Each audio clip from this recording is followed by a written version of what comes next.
Hello fellow mutants, welcome back to another video, and in this video we're going to talk about article that says Star Wars Rogue One becomes one of the highest grossing Imax releases ever.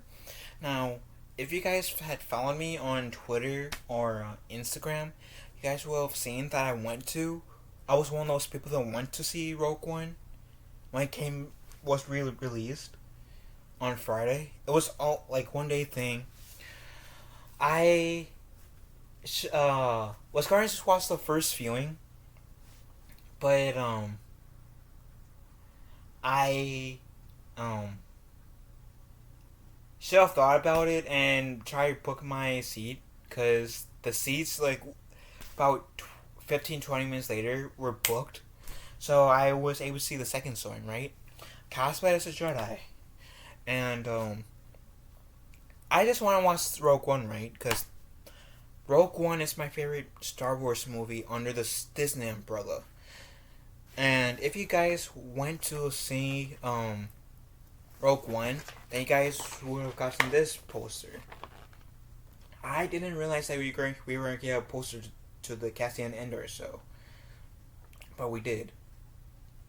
Now, I wasn't going to see Rogue One to get a poster of the Cassian Andor show, but this was just a bonus. I don't know where I'm gonna place it. To be honest, I might place it on that wall, just for you guys to see when I do videos in this room. But they didn't really add anything to the movie itself. It was just, I just miss seeing the movies in the theaters, and it was a great experience being able to see Rogue One in IMAX. And I do believe, like, as like channels like Geeks and Gamers says, if you want to, like, our wallets or our weapons, right? Our wallets is what makes our wallets is what does the talking for us. What we send the studios messages, right? And since Rogue One, in my opinion, and I feel like a lot of people's opinions too, I don't want to speak for anyone, but at least a lot of people I've heard, let's just say, I've heard for the most part, people find Rogue One to be the best Star Wars movie since Disney bought it, right? And so seeing it in theaters again was a blast. It was a joy to be able to rewatch. I had like so many people compliment me on my Star Wars cosplay, but it was an amazing experience to see my favorite Disney Star Wars movie again. Um, the only thing that this experience had that I as opposed to the original experience was you were able to like to get a poster to the Andor show, and you were able to catch like the first 10 to 15 minutes worth of, like, you were able to get a 10 to 15 minutes worth of footage of the TV show. Now, I've heard about the show bit. I honestly did not care. Like, I'm going to see it on Disney Plus anyways, so I didn't really care, just being like one of the first people to watch it. You know, now I can say I'm one of the first people to watch that part of that show, but I like the main reason why I watched Rogue One in theaters was because of Rogue One, not because of the Cassian Andor show. So yeah. Anyways, it's 4 minutes in, and I haven't even talked about the article. So let's talk about the article. In honor of the upcoming premiere of Star Wars Andor, Rogue One, a Star Wars story, was re-released in theaters this weekend. By this weekend, they mean Friday, because it was a Friday only thing. And for me, it had 4 showings. I don't know. I can't say for any others theaters, but for my theater, it was only 4 showings, and I was able to see it the second showing. Not only did this movie return to IMAX this weekend for the first time since release in 2016, But the screenings also included a sneak peek to Andor. Turns out, love for Rogue One is incredibly strong because it has officially become one of the highest grossing IMAX releases ever. According to Collider, Rogue One Rogue One hit 250 domestic IMAX theaters this weekend and grossed $1 million in ticket sales, which pushed it over IMAX earnings of $105 million. This now makes Rogue One one of the highest grossing movies to be released in IMAX. "Quote unquote," this next part is written by Fandango. "Experience Rogue One, a Star Wars story in a select IMAX theaters. Plus, get an exclusive look at the new Disney Plus Star Wars series Endor. In a time, a group of unlikely heroes band together on a mission to steal the Death Star plan.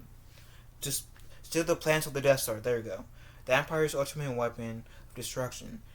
This key event in Star Wars timeline brings together ordinary people who chooses to do extraordinary things. In doing so, become part of something greater than themselves. And that so happens to be like one of the greatest moments in Star Wars history, to be honest. Tony Gilroy, who co-wrote Rogue One, is serving as the showrunner for Endor. Gilroy recently had a chat with Variety and talked about some original ideas for the series and explained why there won't be any fan service. In fact, Gilroy told the outlet that folks don't need to be fans of Star Wars to enjoy the show. And I'm guessing this is under Gilroy, so quote unquote. You should be able to watch the show and not give a shit about Star Wars ever or have ever seen any Star Wars. This show should work on its own. The hope, the dream is that the really hardcore Star Wars community will embrace the show in a new way. That they'll be thrilled to have someone come in completely uncynically UNCYNICALLY. Uncanonically? Is that how you pronounce it? I can apparently English. I can't read apparently. I'm doing my best. I will have this article pinned in the comments. Get down. So, anyways, restoring. The hope, the dream is that the real hardcore Star Wars community will embrace the show in a new way. That they'll be thrilled to have someone come in and completely uncanonically get down molecularly in their world and treat it like a real thing. I wanted to do it about real people. They've made all this IP about the royal family. In essence, it's been great. But there's a billion other beings in the galaxy. And I'm guessing the royal family they were talking about are the Skywalkers. There's plumbers and cosmeticians, journalists.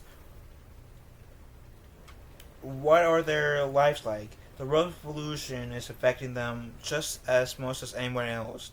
Why not use the Star Wars canon as a host organism for absolutely realistic, passionate, dramatic storytelling? Andor will debut on Disney Plus on September 21st. And that excites me.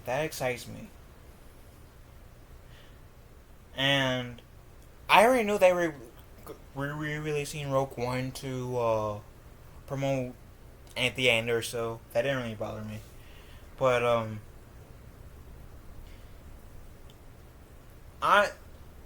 that last like what Gilroy said makes me more interested in Andor show, and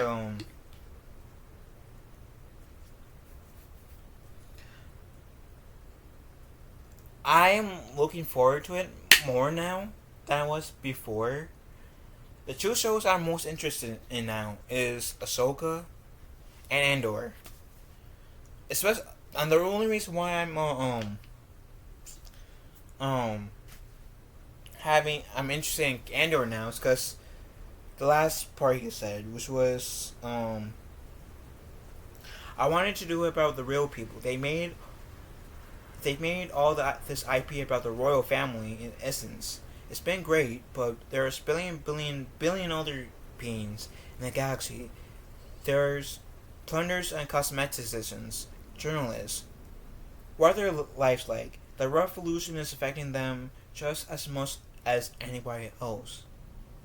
So them giving a nod to like the Skywalker saga and even on Rogue One, and essentially Andor, Andor is part of the Skywalker saga. Andor will take place like be more centered around the side characters, if that makes sense, of the Skywalker saga. And I'm happy that there won't exactly be any fan services. I mean, well, Mon Mothma, of course, Mon Mothma, um, Saul Guerrero, um, in there, but it seems like it won't be. Hey, I'm a legacy character like Mon Mothma. I'm not only the character that you see in the original trilogy or in the prequels. I point to the story. Saw Guerrero. I was in Rogue One, Rebels, Clone Wars, and Jedi Fallen Order, but I got something to do in this story. I'm not only here to give fan service.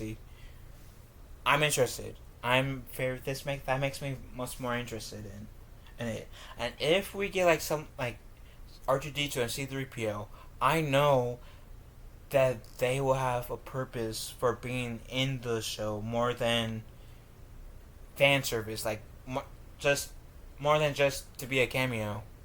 They will actually add to the story more, at least more than what they did in Rogue One, which was literally a fan service moment. Um, but like I said, I'm interested in this show. I really am. Um, with what this article said, I really am. But I'm like, and I'm happy for Rogue One being one of the highest grossing Imax releases ever, if that's true. Um,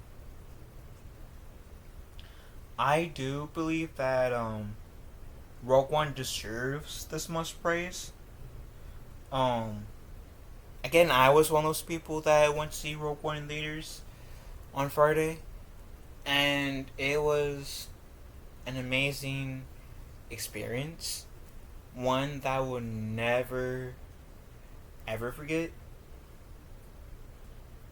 Like I said, I didn't mind them advertising Andor, but that wasn't the reason why I came. The reason why I came was because I generally loved the Rogue One movie, and like people like Geeks and Gamers always say, speak with your wallets, right?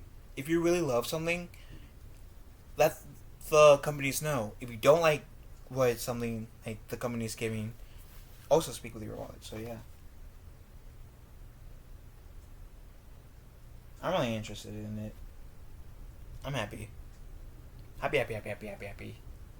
Anyways, what do you guys think? Let me know in the comment section down below. And I'll catch you guys later. And as the saying goes, in Star Wars, may the Force with us all. And you will subscribe to this channel. You will like this channel. Like this video. You will tell your friends about this channel. You will share out this video. You will go back on my videos to watch some other videos too. and the force will be with you always. You will be kind to one another, love each other, and not be dicks to one another. And I will end this video now. So have a wonderful day. May the force be with us all.